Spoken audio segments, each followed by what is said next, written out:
Hello, for friends who are watching this video. This is Brian.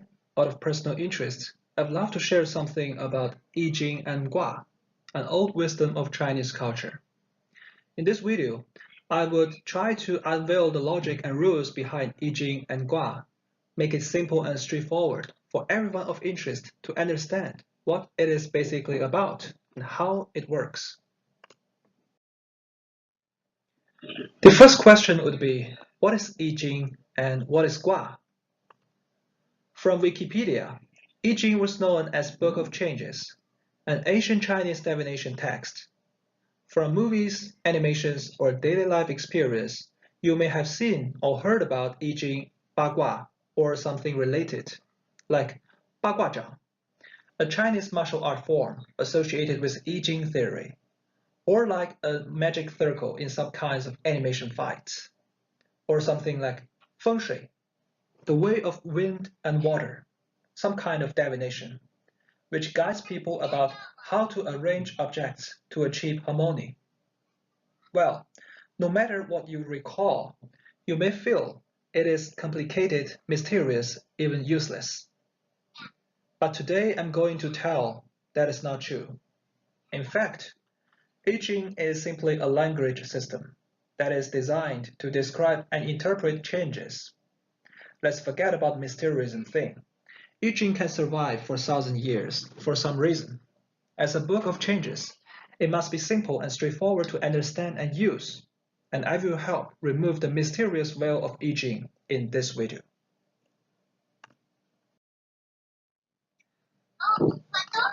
I interpret I Ching as a language of change. As a language, it must have some common features. Let's take English as an example. The foundation of English is alphabets, A, B, C, D. And with alphabets, we can make words. With words, we can make sentence. And then we can have talks, discussions, and even read a book. I Ching also shows such kind of multi-level structure. The foundation of this language is the two elements, yin and yang. Specifically, yang is represented as a symbol like a short line, while yin is represented as a broken one, a divided line. With the two elements, we have the basic 4 transformations, and then the 8 basic change forms, and finally the 64 combos of changes. So if you are confused, I know you are, but be patient. I will explain what these are all about soon. Let's begin with the two elements, yang and yin. As you can see, they are represented as a straight line and a divided line. According to a book by Hao Fengxu, yang element, marked as a straight line, represents the horizon line in the daytime, while yin element, marked as a divided line, represents the horizon line at night. Since in the nighttime, people cannot see the horizon line, but they know it is there, so they will use a divided line as a countermark to yang. And once ancient Chinese people developed this kind of two elements, they gradually correlate the different meanings with these two elements from their daily life experience. As for yang, it correlates with sky, flowing upwards, bright and warm, stiff and tough, energetic and vivid, mobile and changeable. As for yin, it is associated with ground, falling down, being dark and cold, soft and gentle, frozen and still, dormant and tending to preserve the original state from being changed. Now you have known something about the two elements, yin and yang. Just like making words out of alphabets, we can use yin and yang to describe the simple changes, which gives us the 4 basic transformations. The ancient Chinese used 2 parallel elements to mark the 4 transformations, like this 4 on the left-hand side. The transformation always takes place from the bottom to the top. This rule is likely out of the life experience about observing hot vapor or smoke moving up. Let us take 2 changes as examples to explain. Shaoyin, It means that a transformation from a yang state to a yin state, like a cup of hot chocolate cooling down. As a comparison, shaoyang, which means a transformation from a yin state to a yang state, just like using microwave to defrost a frozen meat or heat a cup of cold milk. Very simple, right? But only 4 transformations are far from being enough to interpret all different kinds of changes. The resolution is too low. This is too simple. So we need to introduce more dimensions to describe a change. And that's going to give us the 8 basic change forms.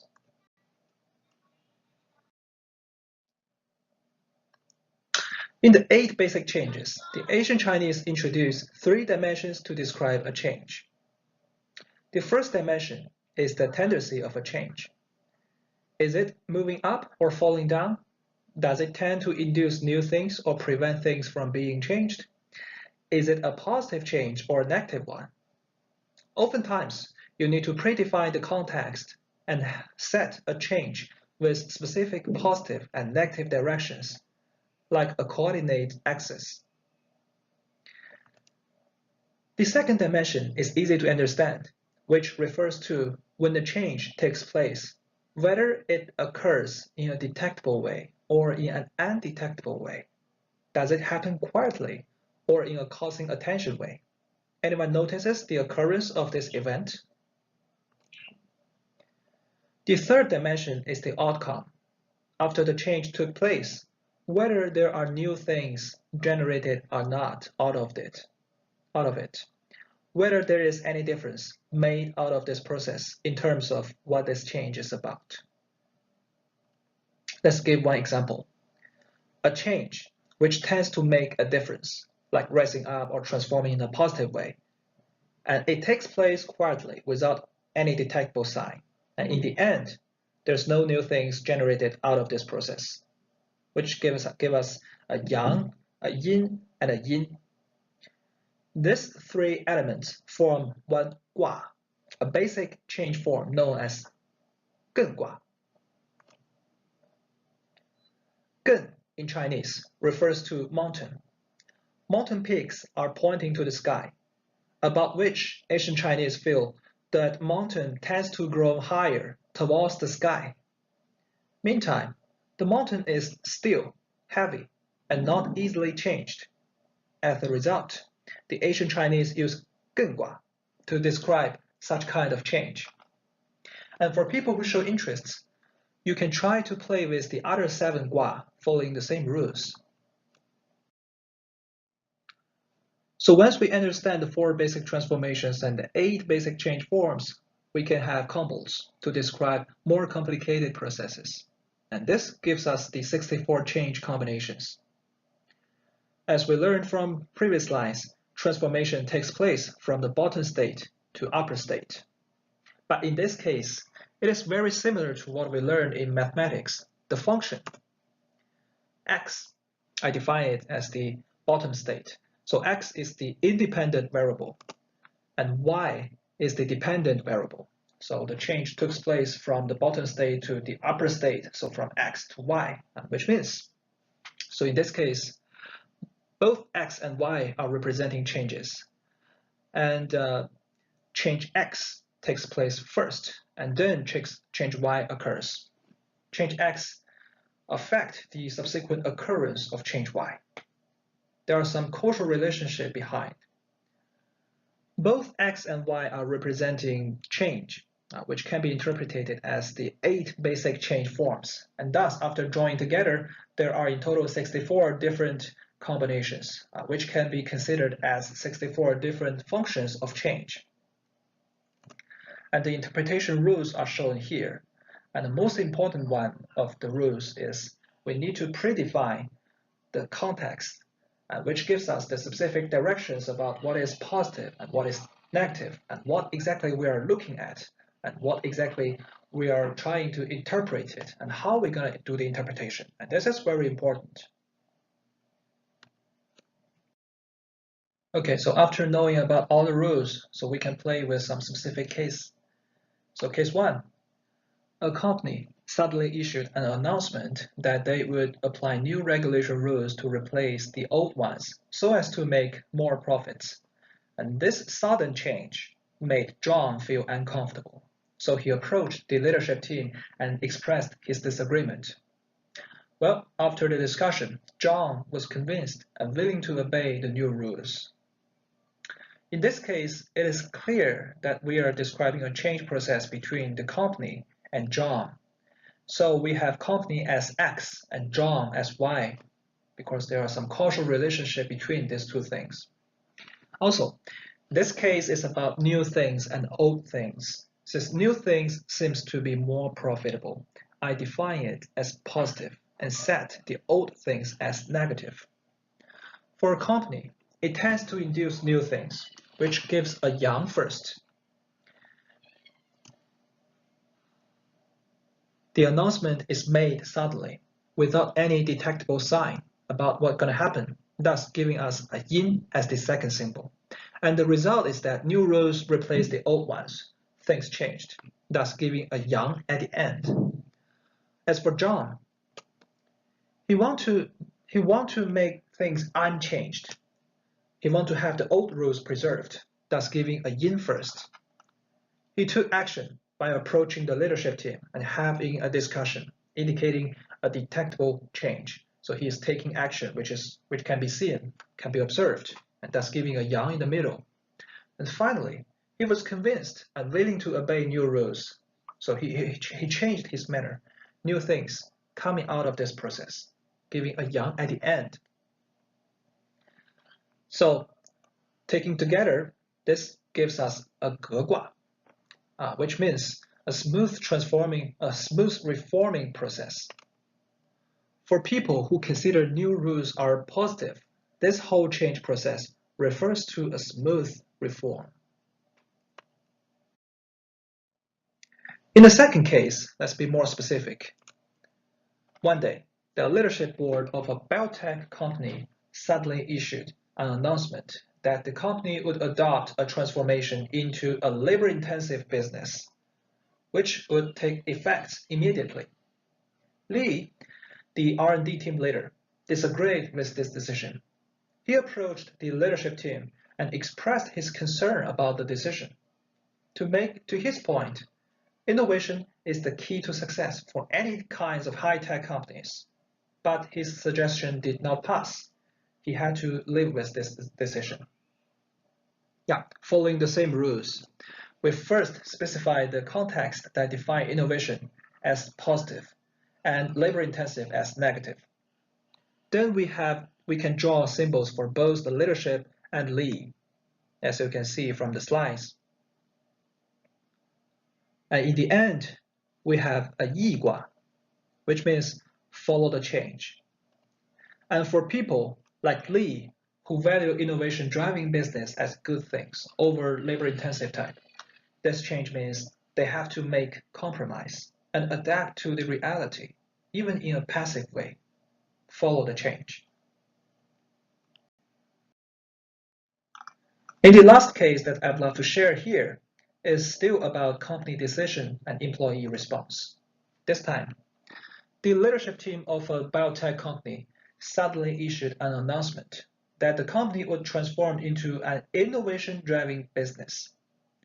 Howard, a team leader, disagreed with this decision, since most of his work is labor-intensive type, and the members in his team were more skilled in the old technologies but are not very good at innovation things. So he approached the leadership team the same as what John and Lee did and tried to persuade the team leader, the CEO, to change his mind. But eventually, his suggestion did not fly. Similarly, we define innovation as positive since I personally value it. Then, following the same rules, we can draw both guas for the leadership team and the Harvard side, which turns out to be a Jiji gua.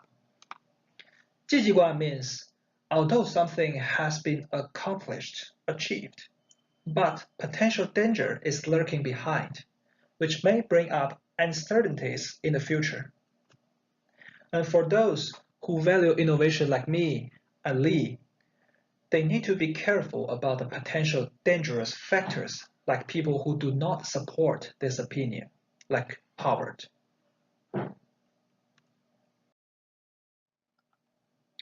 At last, I'd love to share something about how we can apply I Ching and Gua in our daily life. The most straightforward use of it is to interpret daily life events, no matter big or small.